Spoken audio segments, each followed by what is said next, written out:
Welcome back, wannabes and creators, to another episode of The Business of Art, the podcast that attempts to demystify business for artists. And it has been a while since we had an interview. I kind of didn't know if I could interview again. But me and Sean Izaakse fell into a rhythm really quick. Sean Izaakse is our guest today. You may know him from Pathfinder, where he is the artist, and also from Thunderbolts that he draws right now, along with his creator-owned book, Stray. I'm going to warn you, this is not the greatest audio I've ever recorded. Sean is in kind of a shitty spot in South Africa for reception. Not because he's in South Africa, just wherever he is in South Africa is in a freaking dead zone. So I did my best to edit this down to a manageable irritation level so that you guys can still enjoy the episode even though it is a little bit jumpy and a little bit poppy. The good news is that he delivers some huge value bombs throughout the course of our talk, and I was on the fence about not using this. Honestly, I was thinking about not posting it because it gets pretty bad. But I was able to edit it down to where I feel it's manageable to listen to. Sean comes across great, and his advice is golden. As I mentioned before, Sean lives in South Africa, and yet he still has managed to build a career as a professional full-time artist. Before we get into this interview, I want to ask you guys a question. Do you love the business of art? I'm hoping that you do. And do you hate commercials? I'm guessing that's a yes. Well, I've taken every hard lesson, ranterlude, and every Kickstarter mini-season, and I've cut out all of the commercials so it's just value after value after value. After cutting out all 70 plus episodes, we ended up with 9 hours of content. That's 9 hours of amazing content that you can get right now by heading over to thebusinessofart.us/volume 1 and pick up the whole course for just $20. Why would you pay for a course that you can get for free on my site? Well, we all know that our archives are janky. And we all know that I have hosting fees coming up. Every year I had to pay money for hosting fees, and the support from people like you are what keep us going. We've got over 100 episodes recorded, and we're hoping that by the end of 2015, we'll have 200 episodes. That kind of output comes at the expense of me doing other projects, which I'm happy to do. But if you want to support the show, or if you hate commercials, or if you just like courses, head on over to thebusinessofart.us/volume 1 and pick up your 70 plus episode commercial free course today. And now, with that being said, let's get on with the show. Take it away, Sean. Tell us what you're passionate about these days. I was actually thinking about it last night. I was like, what makes me happy? And I was like, yeah, like consistently through my life, like comics, my dog, movies, and like role-playing games. So like for example, I get together with friends like twice or 3 times a week to play Dungeons and Dragons. We even have a YouTube channel where me and some people sit and play Dungeons and Dragons. I'm going to totally punt it here and tell people to go and look at baconrpg.com or howtobeagreatgamemaster.com. I probably got that wrong. I don't know. My girlfriend will probably shout at me for it. But yeah, that's comics and movies and my dog are pretty much the things I'm like always passionate about. And drawing. So that and comics kind of go hand in hand. I have this hope that I'm going to find a Dungeons and Dragons game. I'm kind of lazy, but I'm hoping that at some point in LA, all the people that have said they want to be in a Dungeons and Dragons, one of them will just choose to be game master or a dungeon master, and it won't be me. That's usually the thing. It's easier to get players to like have a bunch of people that want to play, but it's harder. I was saying to someone the other day, I was like, you should just start like a business called Rent a GM. Oh my god, that would be great. And you could play on the they have like a sort of a holographic Dungeons and Dragons board, That would be perfect. Actually, I listened to the audiobook for Ready Player One. I don't know if you've like listened to it or read the book. Yeah, I have. And I was like, that's pretty much what every nerd wants, to be able to like fully immerse yourself as like this awesome character and go to like worlds where your favorite things are. You know, Have you heard of The Void?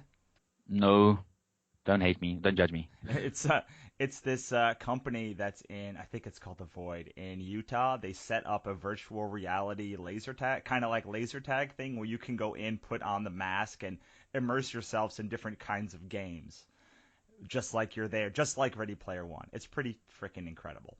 Where is this? I need to go there and do that on my next trip overseas. It's somewhere. I think it's in Utah. I know they're doing another one eventually in LA, but it's somewhere in, I think, the Salt Lake City area. Ah, sweet. That's my like list of places to go to when I come to the States. Yeah, there's not, unless you're a skier, there's not that many people who put Utah on your list, but I think that like that might drive some gamers there because even I want to go there and do this experience.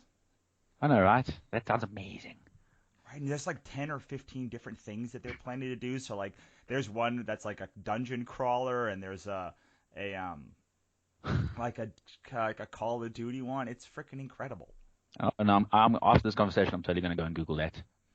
Please do. And everyone that's listening, Google it. So, can you tell us a little bit about sort of how you started in the arts?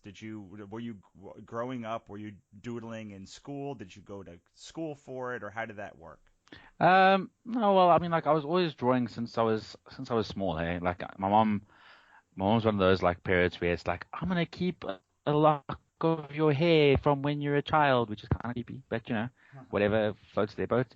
But so she's got artwork that I did when I was like 3 and 5 years old, and it's on the back of a cigarette box, you know, yeah.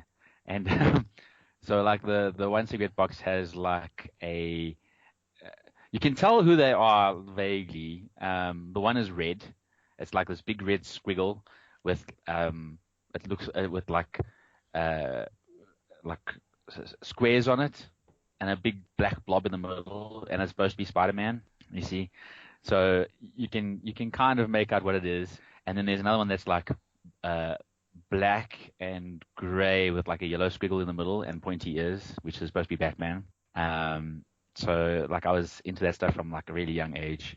Um, my parents were very supportive of me drawing stuff, you know, like and it stems from comic books. I mean, I think I went to a corner store and like I saw a Superman book, mostly because bright colors are what drew me to comics when I was really really small. You know, like the reds and yellows and blues and of all like the heroes and stuff. And so like I kind of wanted to draw those all the time. So when I got older, my father would be like, okay, cool, we're going to put you in this art school. And I'd go to this school and I'd be like, okay, sweet, I'm going to draw stuff. And then they'd be like, here's some still life. Draw this pot. And I was like, I don't want to draw a pot. This is lame, you know?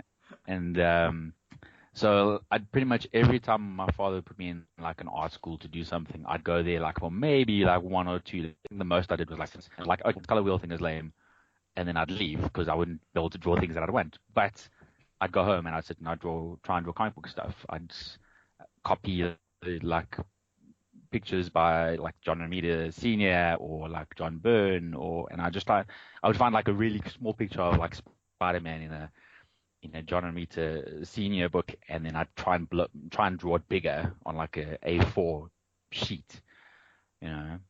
And that's pretty much kind of how it started. And I was like, well, if I can't, you know, become an archaeologist, because that was one of my things. I'm sure like every kid was like, I want to archaeology works in real life, and you're like, ah, crap. Yeah, it's the Hollywoodization of Indiana Jones that made archaeology seem so fun instead of just dusting old things for long periods of time.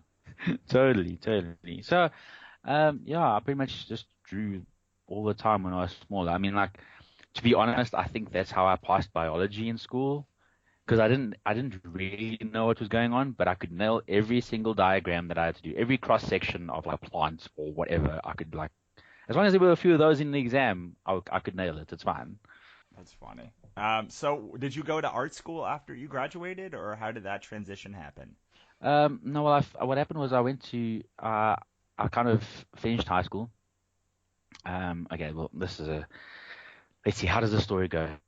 To give you an idea. So I finished high school, and I still just wanted to draw comics. It's always been every single thing I've done in life has been like how to get to be able to draw comics. I was one of those guys that would go to like a big business complex and go and like pretty much look at people's cars and see if they had like chips in their windscreen or cracks in their windscreen, and then go inside and ask the receptionist whose car it was and if that guy wants me to like fix his windscreen.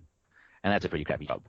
Um, and I did that for a couple of weeks just to make some extra money. But I was like, it's fine, I just have to persevere because when I get money, I'm going to do this and I'm going to, you know. And then I worked in a sex shop for like 2 years as well, selling like porn stuff. I thought, okay, the only way I could get to draw comics professionally was to get overseas and get to the conventions and show my art there. And so the idea was that I was going to go to apply for like being a camp cat, like a summer school, and then like taking my off time to go to conventions and stuff. But a couple of days before my interview to see if I could get the job, we found out that my dad had lung cancer, right? So I ended up like taking over his job and staying here and all that stuff. And so I didn't, after high school, I kind of worked for like doing that for a little while.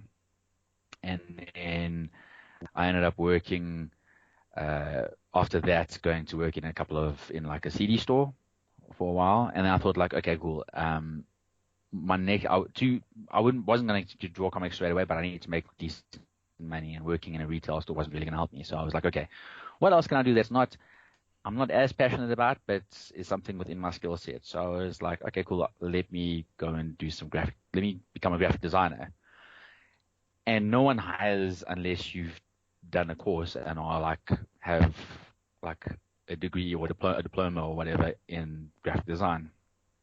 So then this is like obviously like a few years later after high school. Yeah, I don't know how many years I have to check, but it's a good few years later. I found a college that had like a part-time graphic design course that lasted for just over a year. So what happens was I would go to work at the CD store during the day from like 9 till 6, and then from 6 till 9 in the evening I would go to college and study graphic design and try and study graphic design.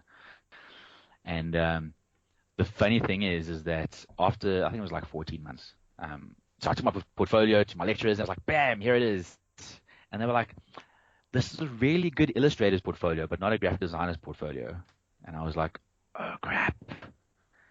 And the lecturer was like, we'll give you till 2 o'clock tomorrow to turn it into a graphic designer's portfolio. So like that night, I went and I designed the crap out of everything I could think of, and I didn't sleep and then like showed up at like 2 o'clock the next day. Here you go. How's this? And I'm like, oh, okay, that's much better. And that's kind of how I ended up passing that. And that was the only other studying I really did after school. So you were doing that in order to get a graphic design job, and did you get the graphic design job? Yeah, I did. Well, pretty much shortly after that, I started applying at places, and the first job I got was working at a company called Caxton, and they published like a lot of newspapers and magazines. And I got a job there as a graphic designer and like a layout artist. So I do like the layouts for magazines and ad designs for small companies and stuff like that. And then I was there for 5 years, maybe just over 5 years. And then from there, I went and I worked for another company that did a little bit more upper end, like publishing, a place called Future Publishing. And I kind of worked there where we would do like brochures and like, automotive car mags and a whole lot of other stuff, billboards, business cards, not just like Castle, it was mostly just newspaper stuff. And at the other place, I got to do a lot more varied stuff. But I always thought of myself more as an illustrator than a graphic designer because I mean I can design stuff, but I don't think it's like my best skill. Right. So while you were doing all of this and spending all of these years doing the graphic design, were you drawing comics in your spare time, or how did you transition? Now, what were you doing while you were doing the thing that paid the bills in comics? Yeah, I was kind of working on comics like after hours. Like I'd get home from work and I'd sit in my room and draw. And like there's a lot of friends locally, some really talented writers who like do stuff as well. And one of them is a friend of mine. And I was like, well, you know what? Let's work on comics together. And not only that, like I was trying to come up with my own things, doing like designs of characters, trying to come up with my own stories. There's a lot of like local like South African comics and stuff, and friends of mine like art, and I ended up like 4 pages here, like 6 pages there, kind of those things just to learn stuff. I was forever drawing. Right. Well, what I what I like is that you had this plan, right? Like you were in this CD shop and you knew you needed something better to fund what you wanted to do. And so you took a course on the path. You said you're probably not going to get in comics first, but then you saw the path to doing the thing that you love to do, and you figured, I assume, uh, hey, art is art, right? Like if I'm graphic designing, at least I'm somewhat tangentially related to the thing that I want to do. Did that go through your mind? Yeah, totally. I mean, even when wasn't doing stuff that wasn't even related, it was like there was something. I was like, okay, like I'll do this really crappy job, and so that I could save up to get a car because I would need to, if I want to get somewhere and get better jobs, I need transport to get there and back, and I'll probably have to work late. So this would get me A, would get me B, which would allow me to get C, and so on and so on. Right. This is things I think that most artists don't think about because they want the end goal of writing in comics or doing the thing and not the pathway to say, hey, the crappy job gets me a car, which gets me a slightly bigger job, which allows me to go to school, which gets me a slightly bigger job, which allows me to fund the books that I really want to make or have the time. Maybe you're working 18 hours a day and you need to work six so that you can make a comic at the end, or you could do prints, or you can go to shows.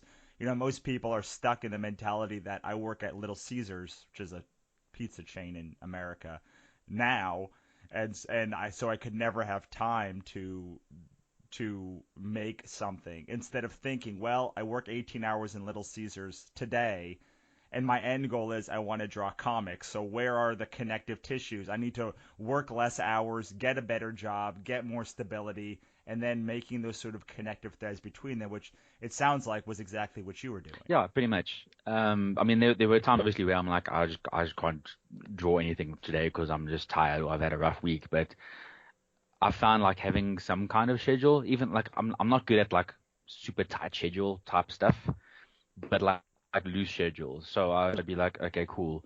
This week I have a lot of work lined up, so I'm going to be working late because there's a magazine that has to go into print. So every night's going to be a bit of a nightmare, even if it carries on for like a month. And I would like go into the store. I would go into the store like as the sun's coming up, and when I left, would be dark. And I just felt like that period of life would feel like it went away, and I had nothing to show for it. So like every night, regardless of how tired I was, I'd be like, I'm gonna sit and watch a movie, just so I felt like I've achieved something that day aside from just work. And so when it got like that with drawing, I'd be like, okay, cool. Even if I just type up a sentence for a pitch or an idea, like, or just did a sketch in a sketchbook next to the bed before I went to sleep or something, then I felt like I've at least done something, cultivated what I wanted to do. Yeah, I think that's so important. I mean, I have this philosophy. It's one of the keys to my life, which is you write 1,000 words a day. Every day it doesn't seem like much. At the end of the day, at the end of a year, it's 365,000 words. And if you can't write 1,000 words a day, write 500. If you can't write 500, write 250. But write something because over time it compounds into a fuck ton of work. I mean, even if you only write 250 words a day, at the end of a year, that's whatever 360,000 divided by 90,000 words. I read somewhere that your, every artist's first 1,000 pages are like their worst pages in their career. So once you get past those, then you can say, oh, okay, cool, now I've leveled up, you know. So I'm trying to get my first arts like and still make them as good as possible. But with each page, you kind of you learn something new, you know. Absolutely. I mean, there's no substitute for that. There's no substitute for just doing that work. They say the same thing about your first 10 movie scripts. So I was like, well, I got to write 10 movie scripts in order to get past sucking.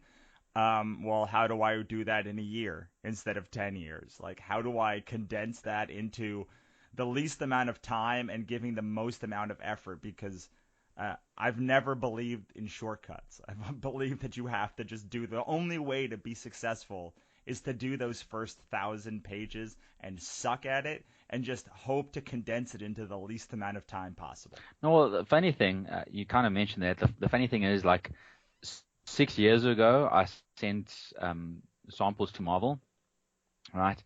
And like I'd send it like 4 pages, and then I would get like this critique, like, oh, you need to make sure that the faces stay consistent, and I'd be like, okay, cool. Then I'd work on like another four, keeping that advice in mind, and I'd send it through, and then I'd get back some more critiques, and I'd be like, okay, that's cool, but you need to do this and work on that a little part. Then I would do another 4 pages, send it, and then get some more critiques. And after those 12 pages, I sat down, I thought to myself, like, those are 12 pages where I've gotten some really good advice, like the critiques that I've always organized. Like every time I do a page, I remember everything that they said. But what I can kind of put out there and show and tell stories with and learn at the same time as being able to like put stuff out there and do things, you know, instead of like, here's some sample work and I can't do anything with it. I'd be like, I'll work on something and learn while I'm putting stuff out there, you know, and that's kind of how I ended up doing all the other comic stuff. Yeah, I've seen people that have given me books like when I first started, maybe 2010, when I was still developing my first book, and they were awful and they were just terrible. And then I see them like 6 years later now, and I'm like, oh shit, this is really good. Like, what changed in 6 years? And the thing that changed in 6 years was they kept putting out stuff and learning every time they put something out. Yeah, exactly. Um, and it's just there's no substitute for experience. No, I mean the thing that you lose when you try and do this the easy way or the fast way is the experience of doing the thing. I mean, there's nothing like going and doing for your first offset print run and having to negotiate with different printers and figuring out that your colors are too saturated and you have to go back and re profile everything because it needs to be under 240 instead of 270. Like those things are nightmares, but once you have that knowledge, you have it forever. No, totally. Yeah, you can't get that by cutting 10 years off of that pace and just working at Marvel day one. After you did these pages for Marvel and you said, I'm going to just put my own stuff out and learn on the go, what was that first project? What did it look like? I spoke to a friend of mine. Um, his name's Naz Hoosen, and we came up with a story, and it hasn't seen print yet. It was really good. He's a really fantastic writer, and like he's gonna make a splash one day. He's like he's really that good. But kind of worked the pages of that, and then what actually happened was, even though all these years I've been trying to get into comics, the only time I really managed to put in enough effort to do something was 6 years ago when I lost my job. The company was struggling, so they ended up like retrenching like a whole like half the company, like 20 people in like one day, and the design studio got chopped in half, and I was one of the ones that got like booted. So and like no one, like any other job I was looking for, like no one was hiring. So I was unemployed, had a lot of time on my hands, and I had to like make money somehow. So what happened was I started doing things like my collectors. So if people wanted this drawn, I'd be like, okay, cool, I could draw this for you and send it. And I didn't make a lot of money. In fact, like the first year it was a struggle to get by, like a real struggle to get by. And during the course of like that year is when I was working on this book with Naz, and one of the ways I ended up making money was I found this comic online called Gutters. I don't know if you know it. It's kind of like it parodies like the latest news in comics and stuff every week. And the I ended up doing like 2 pages for them, which was quite cool. Um, I think I did one page that I did for them was mocking the return of no, when Human Torch died, and it had like Human Torch like dying and then going to heaven and meeting like Uncle Ben. And then the next page I did for them, strangely, was uh, uh, when Cap came back, when Steve Rogers came back from the dead, and he took back the shield from Bucky, and it had like Bucky giving him the shield, and then it was actually a cake that looked like the shield. From that, um, okay, well, there's a couple of simultaneous stories, so just bear with me on this one. Um, so there was that story, right? I did that. That was one thing I did. Then another thing that happened was I have a page on DeviantArt, and I started doing work. A really cool guy called Charlie McKelvey, so asked me to do some character designs because he put out a mutants and masterminds supplement called Wild Watchguard. And so I did like character illustrations for that, and he kind of took that to conventions and stuff, and that's how I ended up getting Mutants Masterminds work. But the big comic thing I ended up getting was through him is how I met Vito Del Sante, which is my co-creator on Stray, because Vito saw a picture that I did for Charlie, and then we started chatting, and we had like a lot of similar interests, and we liked the same characters, and we kind of started working on things that would eventually lead to Stray happening. It's just a super interesting. You hear it from a lot of creatives, and just interesting to hear it. We've never actually put it together on the show, but by just doing the work and showing up and keeping putting out good content, like these opportunities present themselves, and the right opportunities end up moving your career forward. I mean, almost all the artists that I ever hire, I know from my Facebook profile or from Twitter or from a show. And it's in the back of my mind. We keep talking and talking and talking and talking. And then I'm like, I have this idea. Are you interested? And then it spurns out from that. But it's just from being present and being sort of engaged in the community that these opportunities present themselves. Do you find that in your own work? No, totally.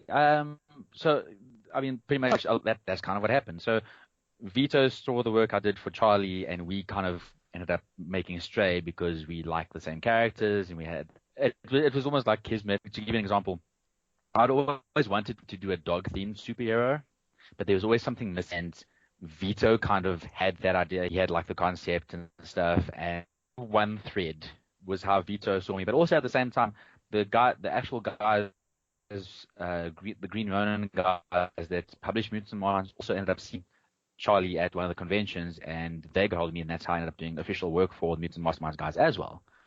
So that's two threads. So one led me to be able to do Mutants and Masterminds work, and the other one basically led to the creation of Stray.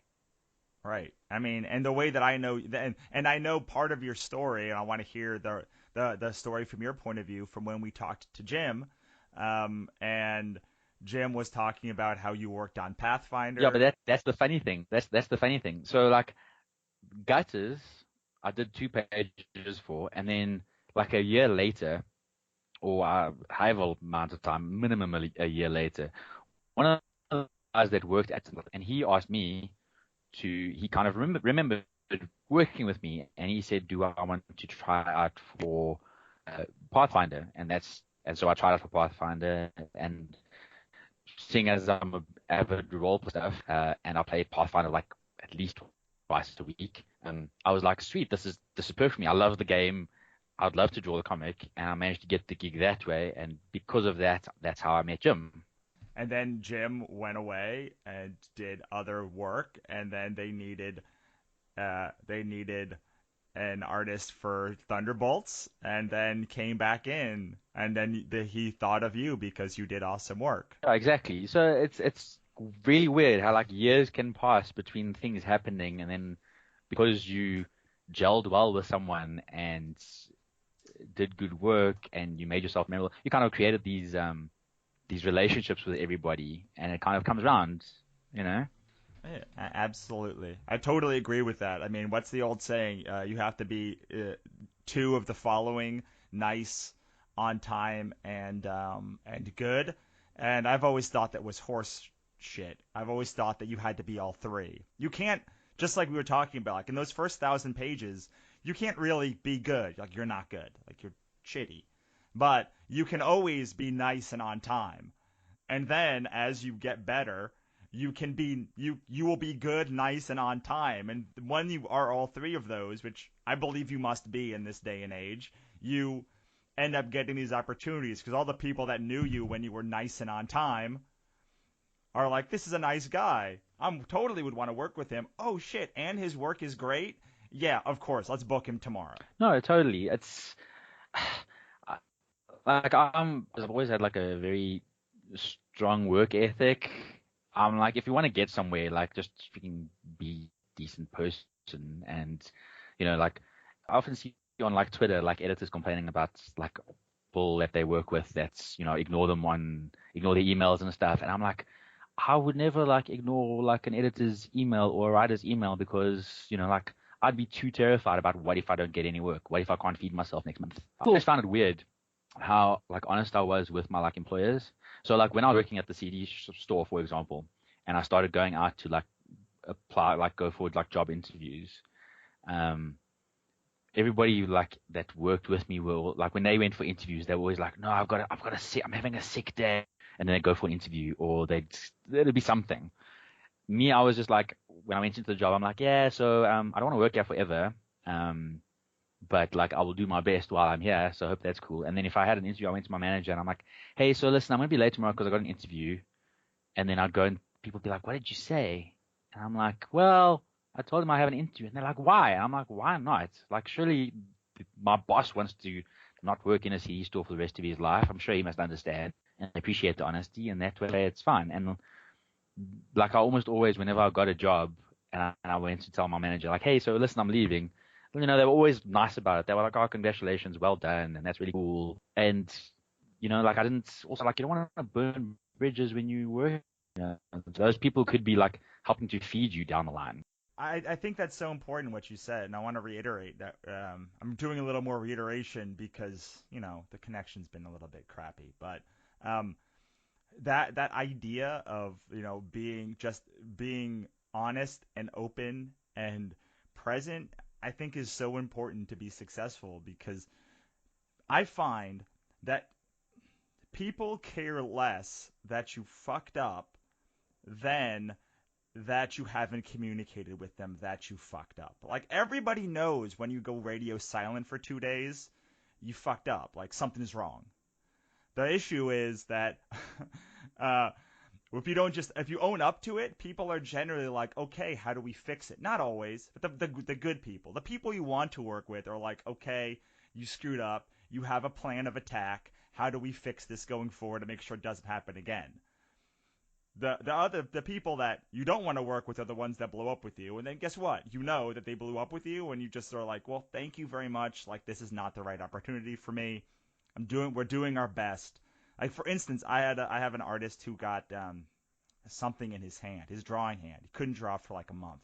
He's like, look, I'm sorry, I promised this book by this deadline. It's going to be 3 months late. And I was like, yeah, of course it is, because like your hand, like if you don't fix what's wrong with your hand, like this could be a career-ending injury. So I'm definitely not going to be the one that screws up your entire career. So take as much time as you need. If you need to push 6 months or 8 months, it sucks for me because I have to rearrange everything in our publishing slate.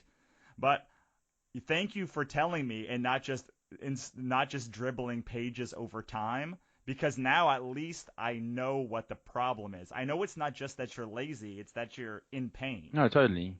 I mean, like, and you got to realize like the person.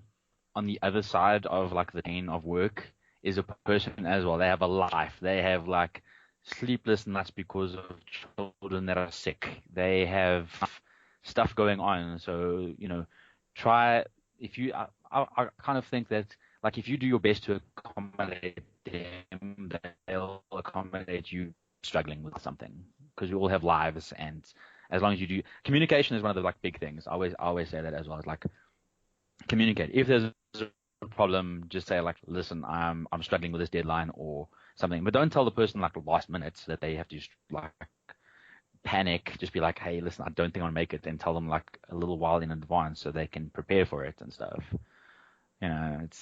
It goes down to like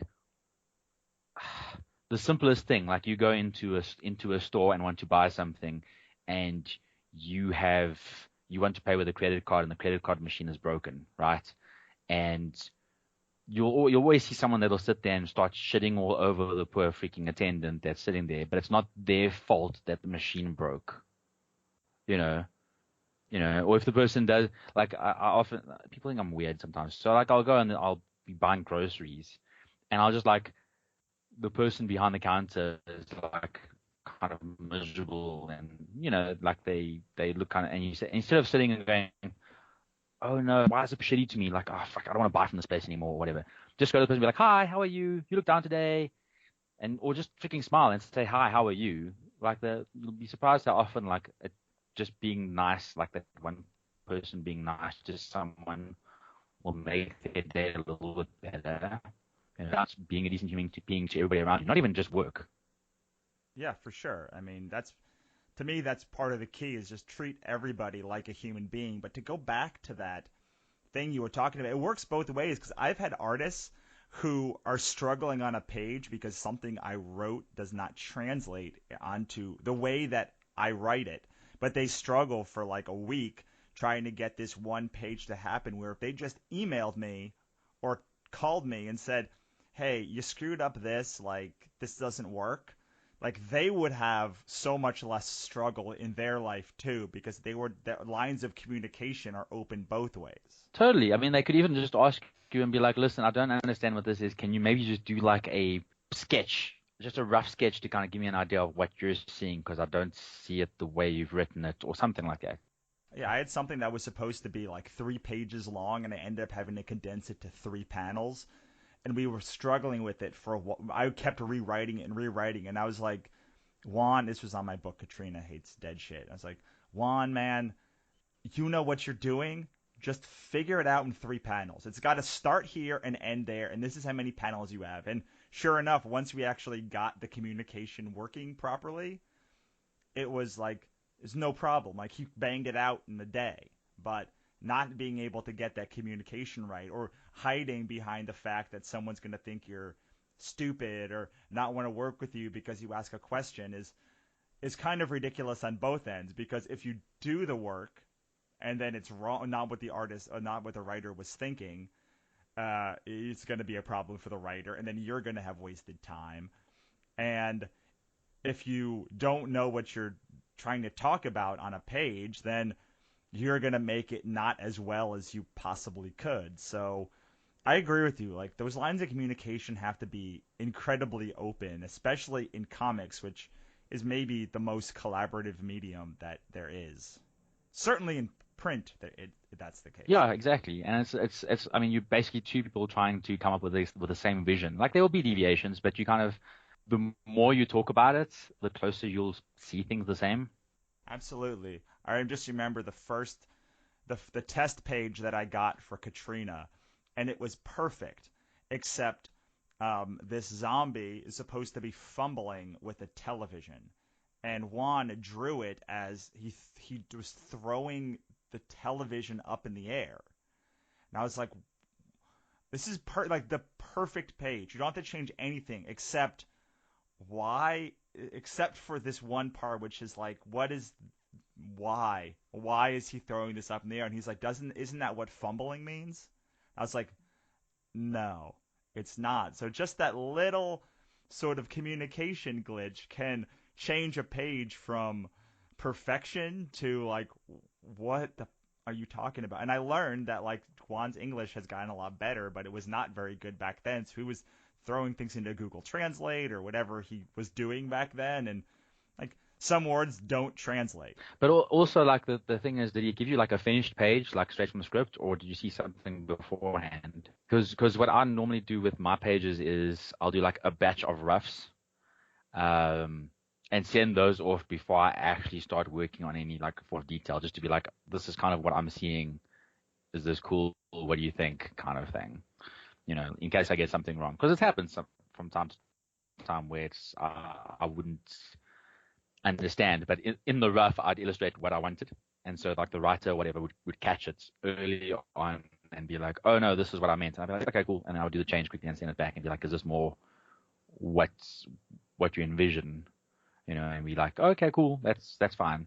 Yeah, we did a I'm working on my company has a little bee logo, and we're working on a new print, and I want the bee dressed up as a monster, destroying a honeycomb city with like honey everywhere, and like it's really adorable. But I got the roughs back, and I was like, could we add some like little ants or something that are like screaming through the cities, so like it looks like they're destroying something, or it looks like an actual town. He's like, sure, no problem, you'll have it later today. But like again, that goes back to the collaboration, right? That goes back to if the lines of communication are open, then we are working towards the same vision. And that's what I always start when I start a project. It's always like, look, I want to make sure we are both I have hired you because I believe you are the best person to fulfill this vision. Or we are working together because we both believe that we're the right person to fulfill this vision,